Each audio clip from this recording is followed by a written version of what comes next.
In today's video, I'm going to teach you how to use Looker Studio with Bigquery.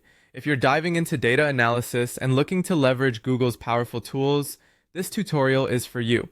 We'll walk through the process step by step. So even if you're new to Looker Studio or Bigquery, you'll have the know-how to get started with confidence.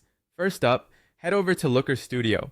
You'll want to familiarize yourself with the studio's layout because it'll be your workspace through this process.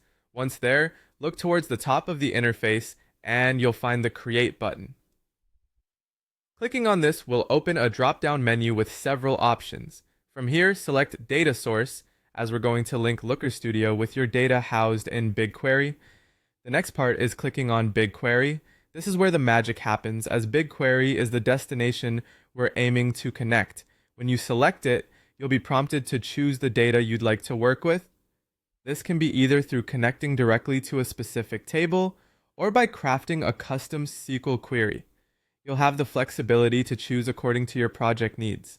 If you decide on selecting a table or view, here's how you do it. You'll see options like Public Datasets or My Projects. Proceed by choosing your billing project and then select the dataset you're interested in accessing. Look through the available tables and pick the one you want to use for your analysis. On the other hand, if custom queries are more your speed, simply select Custom Query from the left navigation panel.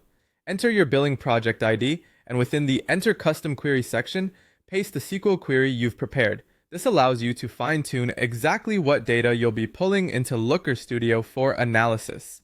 With your data source prepared, it's time to add it. After picking or entering the data you'd like to work with, click Add.